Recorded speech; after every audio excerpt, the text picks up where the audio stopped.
Hello दोस्तों, my name is Mayank Singh. Welcome to my YouTube channel इल्क academy math with Mayank पर। आप सबको पता है लेखपाल की वैकेंसी आ चुकी है, फॉर्म भरा भी जा रहा है।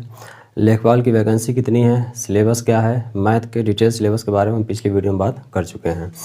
आज हम बात करेंगे उसकी प्रिपरेशन को लेके, तैयारी को लेके।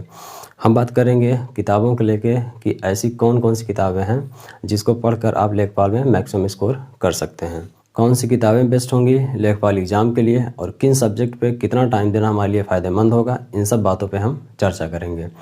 पहला सब्जेक्ट ग्राम समाज और विकास। ये बहुत ही लिमिटेड एग्जाम में पूछा जाता है, लगभग 2 या 3 एग्जाम में पूछा जाता है, जैसे लेखपाल हो गया, ग्राम विकास अधिकारी हो गया और 1-2 एग्जाम और होंगे जहाँ पे ये पूछा जाता है। बाकी तो सब कॉमन सब्जेक्ट है, जैसे मैथ हो गया, जीके जीएस हो गया। तो हम जितनी भी एग्जाम तैयारी कर रहे हैं ये तो सब में मिलता है। तो इसके लिए आपको 2 किताब पे आप जा सकते हैं, यूथ कंपटीशन की या दूसरा घटना चक्र की। दोनों किताबें अच्छी हैं। घटना चक्र मैं खुद पढ़ रहा हूँ, उसके बेसिस पे आपको बता रहे हैं कि किताबें वास्तव में अच्छी है, आप इस पर जा सकते हैं। मैं किसी बुक का प्रमोशन नहीं कर रहा हूँ, जो किताबें अच्छी हैं तो वो अच्छी हैं, उसमें कोई फिया बट नहीं होता है। अब हिंदी के लिए देखते हैं। हिंदी के लिए भी 2 किताबें हैं, पहला घटना चक्र, दूसरा वस्तुनिष्ठ सामान्य हिंदी। मैं खुद इंग्लिश मीडियम का स्टूडेंट हूँ। अभी जब यूपीएसआई का एग्ज़ाम दिया तो उसके लिए मैंने फॉलो किया था घटना चक्र हिंदी के लिए। यहाँ से 99% क्वेश्चन मुझे एग्ज़ाम में मिले थे। एग्ज़ाम में 99% क्वेश्चन मिले थे। अगर आप इसको आप लगभग 3 से 4 बार अच्छे से पढ़ लेंगे, क्योंकि इसमें चीज़ें याद ही करने वाली हैं, पर्यायवाची हों, तत्सम तद्भव हों, चीज़ें सिर्फ याद ही करने वाली हैं। अगर आपने चीज़ें अच्छे से याद कर लिया तो लगभग 99% क्वेश्चन आपको इसी से मिल जाएंगे। और उसके बाद मैथ पे आते हैं। मैथ अगर आप तैयारी कर रहे हैं, आपके पास RS अग्रवाल की किताब है या फिर किरण की, SSC किरण की प्रीवियस ईयर की कोई भी किताब हो, या फिर आपके पास राकेश सर की 7300 बुक है, जो भी है, तो अगर ये सब किताबें हैं तो आपको अलग से किताब लेने की ज़रूरत नहीं है। आप अलग से पैसा आपको बर्बाद करने की ज़रूरत नहीं है। इन किताबों में उन चैप्टरों को आप हटा दीजिए जो आयोग ने सिलेबस जारी किया, उसमें चैप्टर्स नहीं, उन चैप्टर्स को आप हटा दीजिए, उसको मत पढ़िए। बाकी चैप्टर्स को आप बार बार प्रैक्टिस कीजिए, वहीं से क्वेश्चन आपको मिलेंगे। लेकिन जो सिर्फ लेखपाल के लिए मैथ ढूंढ रहे हैं कि हमको सिर्फ लेखपाल के मैथ पढ़ना है, उनके लिए 9, 10, 11, 12 यूपी बोर्ड, 9, 10, 11, 12 की यूपी बोर्ड की आप मैथ की बुक ले लीजिए। हिंदी मीडियम से हैं तो हिंदी मीडियम में, इंग्लिश मीडियम से तो इंग्लिश मीडियम में, दोनों में मिल जाएगा। इस बुक को अगर आप पढ़ लेंगे तो लगभग 15 से 18 क्वेश्चन आपको इस बुक से कन्फर्म मिल जाएगा। क्योंकि आप जब सिलेबस देखेंगे, आयोग ने जो सिलेबस जारी किया है, जब ये बुक उठाएंगे, इनके जब चैप्टर्स देखेंगे तो लगभग 95% चैप्टर्स आपको सीधे सीधे मिल रहे हैं। तो ये सबसे ज़्यादा बेनिफिशियल होगा आपके लिए। अब बात करते हैं जीएस के। जीएस के लिए मैं आपको लूसेंट प्रेफर करूँगा, क्योंकि जीएस में सिर्फ कहने को जीके जीएस है, इसमें लगभग 8 से 10 सब्जेक्ट आपको मिलते हैं। तो अभी उतना टाइम है नहीं कि आप 8 से 10 बुक लेके उसको अच्छे से पढ़ें, उसमें से क्वेश्चंस आपको फंस जाए या क्वेश्चंस आपको मिल जाए। तो इसलिए लूसेंट आपको सिर्फ एक बुक चाहिए जिसमें जीके जीएस और विविध जो होता है स्टैटिक जीके वो भी होना चाहिए। तो आप उसके लिए लूसेंट बेस्ट है, इसलिए आपको हम लूसेंट सजेस्ट करेंगे कि आप इसके लिए लूसेंट पढ़िए। क्योंकि इसमें आप देखेंगे बायो भी है, केमिस्ट्री भी है, फिजिक्स भी है, हिस्ट्री, इकोनॉमी, पॉलिटी, जियोग्राफी और स्टैटिक जीके, साथ में ही कंप्यूटर भी है और यूपी जीके भी है।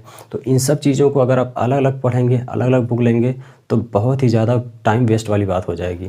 क्योंकि अगर आप देखेंगे तो यहाँ पे एक किताब, यहाँ पे एक किताब, यहाँ पे जैसे ग्राम समाज और विकास के लिए सिर्फ एक किताब, हिंदी के लिए एक किताब और मैथ के लिए एक किताब, 3 किताब है। और नंबर कितने हैं यहाँ पे?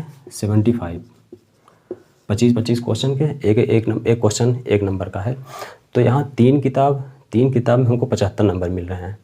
और यहाँ पे आप देख रहे हैं, यहाँ पे बायो है, फिजिक्स है, केमिस्ट्री है और हिस्ट्री, इकोनॉमी, पॉलिटी, जियोग्राफी, साथ ही UP GK, computer, current affair और स्टैटिक जीके। यहाँ पर देखेंगे तो ये सारे चीज़ें 3, 4, 3, 7, 4, 11। यहाँ पर 3 किताब 75 नंबर, यहाँ पर 11 किताब 11 सब्जेक्ट और नंबर कितने? 25।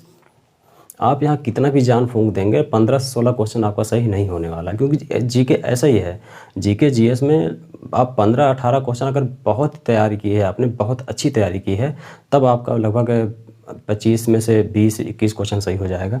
नहीं तो 15 से 18 क्वेश्चन मैक्सिमम होता है जीके जीएस में, इसलिए आपको प्रेफर करेंगे जीके जीएस के लिए आप लूसेंट लीजिए। लूसेंट इस टाइम के लिए, जितना भी टाइम बाकी है उसके लिए बेस्ट है। अगर आप जीके जीएस ऑलरेडी पढ़ चुके हैं तो रिवीजन के लिए बेस्ट है।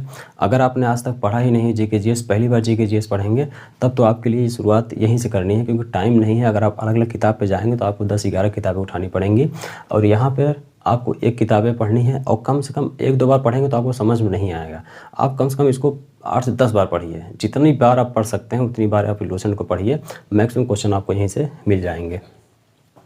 टारगेट करके पढ़ाई करना बहुत ज़रूरी है, क्योंकि अब जो टाइम बचा हुआ उसमें जितने टाइम आप प्रैक्टिस कर सकते हैं, किताबों को जितनी बार आप पढ़ सकते हैं उतनी बार आप पढ़िए। जो किताबें यहाँ बताई गई हैं या फिर जो किताबें आपके पास हैं उसमें आप मैक्सिमम टाइम उसको पढ़िए, मैक्सिमम टाइम रिवीजन कीजिए। और एक इम्पॉर्टेंट चीज़ ये है कि आपको रेगुलर बेसिस पर टेस्ट देना है। आप ऑनलाइन टेस्ट ले लीजिए, ऑनलाइन टेस्ट सीरीज़ ले लीजिए, उसमें टॉपिक वाइज भी टेस्ट होता है, चैप्टर वाइज होता है, या फिर आप सब्जेक्ट वाइज भी होता है, और फुल टेस्ट भी होता है। तो जो टॉपिक आप पढ़ रहे हैं उसके बाद उसको टेस्ट दीजिए। चैप्टर पढ़ रहे हैं, चैप्टर पढ़ने के बाद टेस्ट दीजिए। कोई सब्जेक्ट पढ़ रहे हैं तो सब्जेक्ट पढ़ने के बाद उसका टेस्ट दीजिए। आपको पता होना चाहिए कि जो चीज़ें आप पढ़ रहे हैं वो चीज़ें आप एग्ज़ाम में क्वेश्चंस के रूप में जब सामने आ रहा है तो आपसे हो पा रहा है कि नहीं हो पा रहा है। आपको अगर सिलेक्शन लेना है तो कम से कम 80+ टारगेट करके चलना होगा। मैथ की तैयारी आप हमारे साथ भी कर सकते हैं इस चैनल पर। हमने नंबर सिस्टम ख़त्म कर लिया है, इस पे क्वेश्चंस भी प्रैक्टिस कर लिए हैं। नंबर सिस्टम में जैसे unit digit, divisibility rule, remainder theorem, decimal of fraction, इन चीज़ों को बहुत ही अच्छे से बेसिक से हमने ख़त्म किया है, और प्रीवियस ईयर के क्वेश्चंस भी किए हैं।